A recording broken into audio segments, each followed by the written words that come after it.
Terima kasih Bapak, kami mengucap syukur buat hari ini kami boleh berjumpa kembali lewat ibadah online. Kami percaya Tuhan menyertai kami, Tuhan memberkati kami. Bahkan Engkau berbicara bagi kami lewat kebenaran firman-Mu, sampaikan isi hati-Mu bagi umat-Mu Tuhan. Bagi gereja-Mu, bagi setiap kami yang rindu untuk mendengarkan. Karena itu kami membuka hati kami bagi firman Tuhan. Di dalam nama Tuhan kami Yesus Kristus, kami sambut kebenaran firman-Mu. Haleluya. Amin, amin. Iya, shalom saudara yang terkasih, kita berjumpa kembali dimanapun kita berada. Ketika kita membuka hati kita untuk kebenaran firman-Nya, maka Dia Tuhan yang sanggup berbicara untuk menyampaikan banyak hal bagi setiap kita yang mau sungguh-sungguh rindu akan kebenaran firman Tuhan. Karena itu baik saudara, kita akan sama-sama belajar firman Tuhan. Saya ingin kita sama-sama membaca dulu dalam Injil Matius pasal yang ke-6 tentang apa yang Yesus katakan tentang cara pandang. Injil Matius 6 ayat yang ke-22, Injil Matius pasal 6 ayat yang ke-22 dan ayat 23. Firman Tuhan berkata di sana, mata adalah pelita tubuh. Jika matamu baik, teranglah seluruh tubuhmu. Jika matamu jahat, gelaplah seluruh tubuhmu. Jadi, jika terang yang ada padamu gelap, betapa gelapnya kegelapan itu. Sekali lagi, Matius 6 ayat 22, mata adalah pelita tubuh. Jika matamu baik, teranglah seluruh tubuhmu. Jika matamu jahat, gelaplah seluruh tubuhmu. Jadi, jika terang yang ada padamu gelap, betapa gelapnya kegelapan itu. Saudara, Yesus sedang berbicara tentang mata sebagai alat untuk kita memandang. Yesus berkata mata itu pelita tubuh. Bagaimana cara kita memandang? Bagaimana paradigma kita itu akan menentukan hidup kita. Dengan kata lain firman ini, mata itu adalah pelita tubuh. Jika matamu baik, maka tubuhmu terang. Jalan hidupmu terang, nasibmu terang. Tetapi jika matamu jahat, maka gelap seluruh hidupmu. Masalah, persoalan, tekanan, malapetaka itu yang akan menimpa kita. Bagaimana cara engkau memandang dunia ini, itu penting saudara. Bagaimana caramu memandang setiap persoalan hidup itu juga penting saudara. Kenapa ada begitu banyak orang yang terus jatuh bangun di dalam masalah yang sama dan gak pernah lulus dari ujian mereka? Saya percaya bagi Tuhan mengubah masalah kita, memberikan jawaban bagi hidup kita itu terlalu mudah bagi Tuhan. Hanya semudah Dia berfirman semuanya selesai. Tapi apa yang menjadikan sulit Tuhan bekerja dalam hidup kita saudara? Karena cara pandang kita, paradigma kita yang salah. Kita lupa bahwa Tuhan itu turut bekerja di dalam segala sesuatu. Ketika kita menghadapi masalah dalam hidup ini, tolong saudara, mari kita memandang dengan cara pandang yang benar di setiap persoalan yang kita hadapi. Saat pandanganmu baik, kata firman Tuhan, terang seluruh hidupmu. Waktu paradigmamu baik, maka seluruh hidupmu baik. Jalan hidupmu juga baik, nasibmu juga baik. Tapi saat paradigmamu salah, maka seluruh hidupmu gelap. Masalah demi masalah yang bertubi-tubi akan datang di dalam hidup kita ketika cara pandang kita salah. Mari kita mengerti saudara, apa yang sedang Tuhan kerjakan hari ini. Yesus berkata, cara pandangmu itu yang akan menentukan hidupmu. Kalau kita hanya memandang dunia ini tentang uang, maka kita akan menghalalkan segala cara untuk memperolehnya. Bahkan begitu banyak orang jadi jahat karena uang. Kalau kita memandang kesuksesan adalah dengan cara-cara materi, maka kita akan mengejarnya tanpa henti. Tapi ketika kita memiliki cara pandang Tuhan atau paradigma yang sesuai dengan firman Tuhan, kita akan melihat saudara bahwa ada begitu banyak berkat Tuhan. Ada begitu banyak cara Tuhan bagi hidup kita. Bahwa berkat di dunia ini bukan hanya bicara tentang uang. Kita akan tahu bahwa kebahagiaan tidak bisa dinilai dari harta atau apapun yang sifatnya sementara. Mata adalah pelita tubuh, cara pandangmu itu adalah pelita tubuhmu. Paradigmamu itu adalah pelita tubuhmu. Kalau paradigmamu baik, maka teranglah seluruh hidupmu. Tapi kalau paradigmamu, cara pandangmu jahat, maka gelap seluruh tubuhmu. Tuhan bahkan sanggup menjadikan persoalan menjadi berkat waktu cara pandang kita itu benar. Sebaliknya, berkat pun bisa membawa kutuk dalam hidup kita kalau cara pandang kita salah. Mari kita mulai memiliki cara pandang yang benar dalam hidup ini, saudara. Supaya apa? Supaya kita melihat penyertaan Tuhan, supaya kita melihat janji-janji Tuhan, supaya kita melihat berkat-berkat Tuhan yang disediakan. Ada begitu banyak hal yang Tuhan sudah sediakan bagi hidup kita. Dan itu hanya bisa kita dapatkan ketika kita memiliki paradigma dan cara pandang yang benar di dalam Kristus. Mata adalah pelita tubuh, cara pandangmu itu adalah pelita tubuhmu. Waktu paradigmamu, cara pandangmu itu baik, maka terang seluruh hidupmu, saudara. Ketika seseorang memiliki cara pandang yang benar, misalnya di dalam hal menentukan kehidupan, menentukan jodoh. Waktu cara pandangmu benar, ya engkau akan melihat kebahagiaan. Tetapi waktu cara pandangmu salah, bubar semuanya.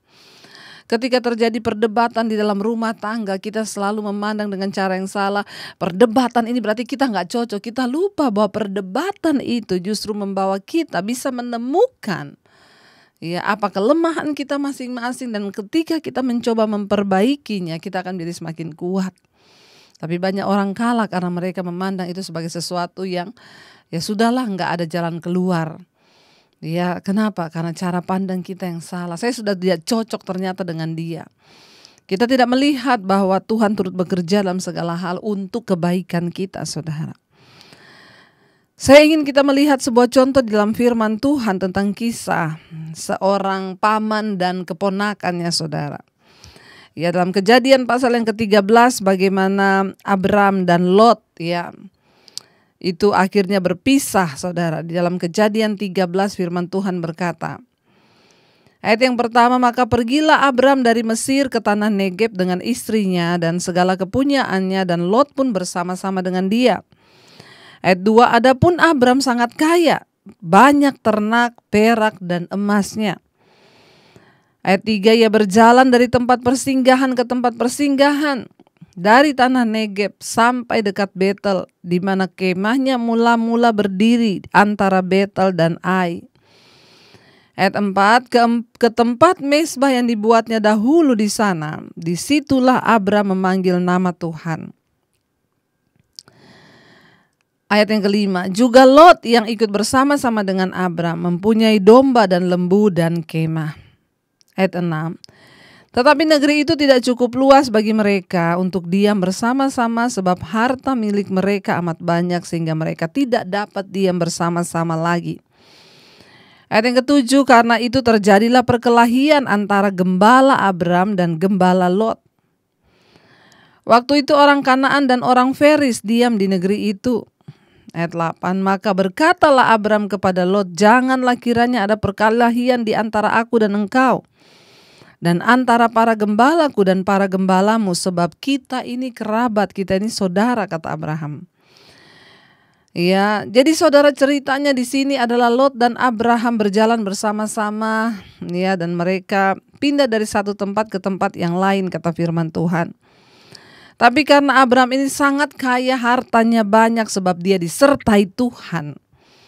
Ya, orang yang disertai Tuhan akan diberkati oleh Tuhan. Karena itu jangan iri melihat orang yang diberkati Tuhan, saudara. Tapi jangan puas menjadi hanya orang kaya, tapi kita mau menjadi orang yang diberkati seperti Bapak Abraham. Asalkan kita memakai berkat itu untuk kepentingan bagi kerajaan sorga. Alkitab berkata, adapun Abram sangat kaya, banyak ternaknya, perak dan emasnya. Ya, ia berjalan dari tempat persinggahan ke tempat persinggahan, dari tanah Negeb sampai dekat Betel, di mana kemahnya mula-mula berdiri antara Betel dan Ai. Ya, dikatakan di sana ke tempat mezbah yang dibuatnya dahulu di sana, disitulah Abram memanggil nama Tuhan. Jadi Abraham ini sudah berjalan dari satu tempat ke tempat yang lain ketika dia hendak mencari tempat untuk dia menetap. Lalu Alkitab berkata akhirnya dia sampai ke salah satu tempat di dekat Betel, ya, di mana kemahnya mula-mula berdiri di Betel. Kita tahu bersama Betel adalah tempat, ya, di mana Tuhan hadir ketika Abram pertama kali mendirikan mezbah.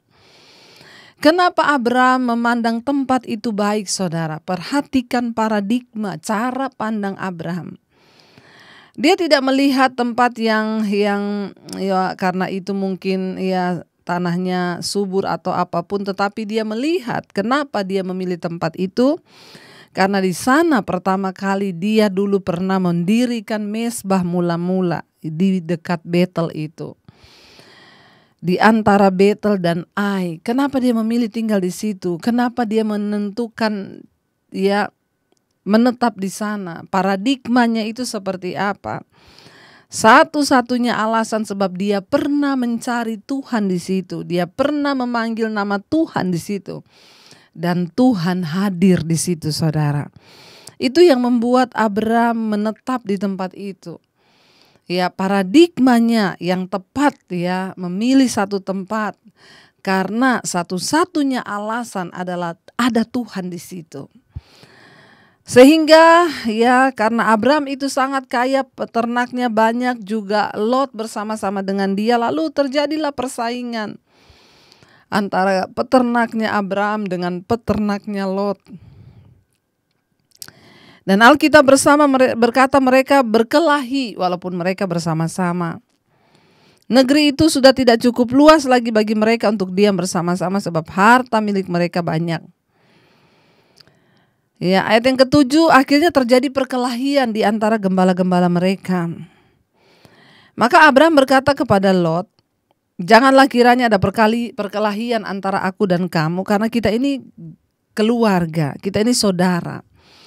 Ya, sebagai saudara jangan ada perkelahian, saudara, karena Tuhan tidak berkenan. Abram tahu akan hal itu. Kalau ada perkelahian maka berkat Tuhan akan terhalang. Kalau ada perkelahian maka itu akan menjadi penyebab, saudara, ya, dari kehancuran usahanya, dari kehancuran segala-galanya. Pertikaian, pertengkaran itu membawa kutuk dalam hidup manusia. Jangan suka-suka bertengkar, jangan suka-suka berantem. Apalagi suami istri, saudara bersaudara. Ya, Lot berkata kepada Abram, ya, jangan ada pertengkaran. Abram berkata kepada Lot, maaf, jangan ada pertengkaran karena kita ini saudara. Yang sadar duluan itu Abram loh. Dia bilang kepada Lot begitu. Ayat yang ke-9, Abram berkata, bukankah seluruh negeri ini terbuka untuk engkau? Baiklah, pisahkanlah dirimu daripadaku. Jika engkau ke kiri, maka aku ke kanan. Jika engkau ke kanan, maka aku akan ke kiri, kata Abram. Lalu Lot melayangkan pandangnya dan dilihatnya bahwa seluruh lembah Yordan banyak airnya. Seperti taman Tuhan, seperti tanah Mesir sampai ke Zoar. Hal itu terjadi sebelum Tuhan memusnahkan Sodom dan Gomora. Sebab itu Lot memilih baginya seluruh lembah Yordan itu. Lalu ia berangkat ke sebelah timur dan mereka berpisah. Abram menetap di Kanaan, di tanah Kanaan, tetapi Lot menetap di lembah-lembah Yordan dan berkemah di dekat Sodom. Saudara, kita melihat di sini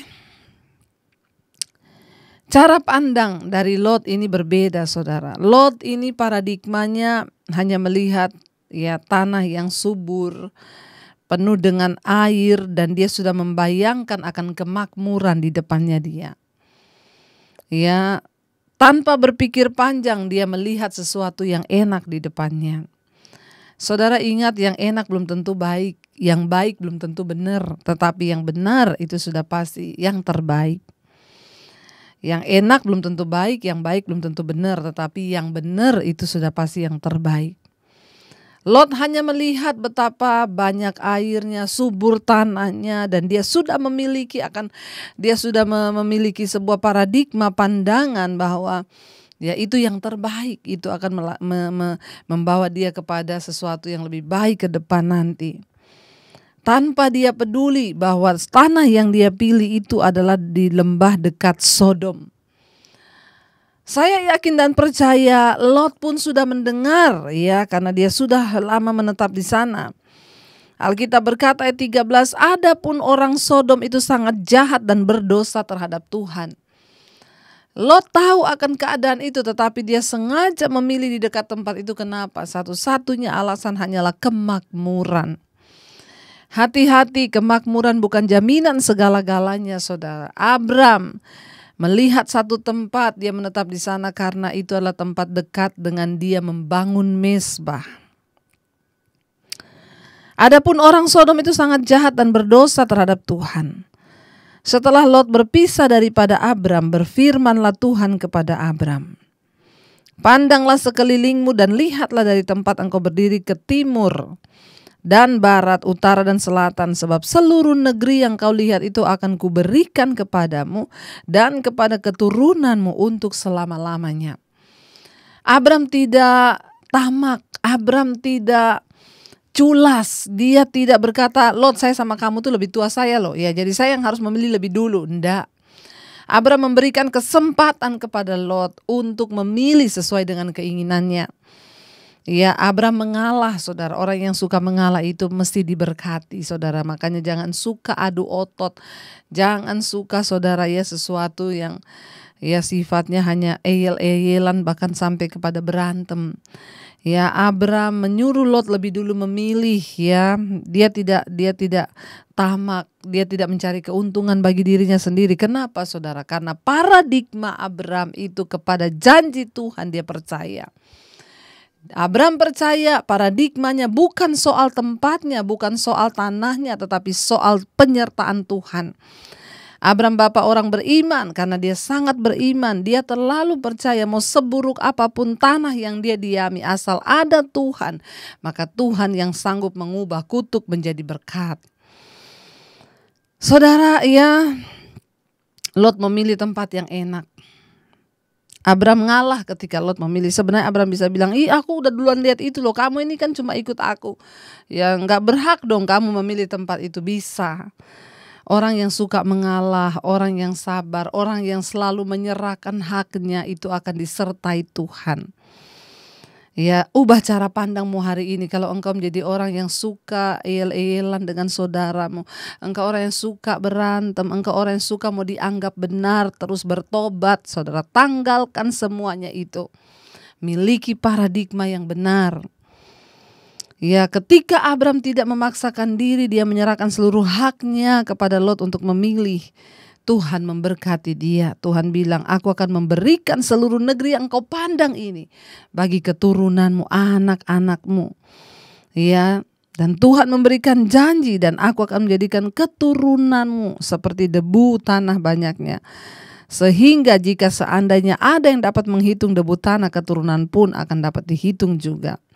Bersiaplah, kata Tuhan, jalanilah negeri ini menurut panjang dan lebarnya, sebab kepadamu lah akan kuberikan negeri ini. Sesudah itu Abram memindahkan kemahnya dan menetap di dekat pohon-pohon tarbantin di Mamre dekat Hebron. Lalu didirikannya lah mezbah di situ bagi Tuhan. Akhirnya Abram datang ke satu tempat, dan di sana yang pertama dia lakukan adalah mendirikan mezbah bagi Tuhan. Saudara, Abram memiliki paradigma yang berbeda dengan Lot. Kita tahu bersama pada akhirnya Lot terjadi kehancuran dalam kehidupannya karena dia memilih tempat. Paradigmanya yang salah, hanya melihat tanah yang subur dekat Sodom, ternyata membawa kehancuran bagi keluarganya. Kita tahu bersama Sodom dan Gomora dihukum oleh Tuhan. Lot kehilangan istrinya, saudara. Mari saudara, ketika kita memiliki cara pandang yang benar, mari kita memandang hidup ini dengan caranya Tuhan. Mari kita memandang setiap masalah kita dengan caranya Tuhan. Kita percaya bahwa Dia Tuhan yang turut bekerja dalam segala keadaan untuk mendatangkan kebaikan bagi kita.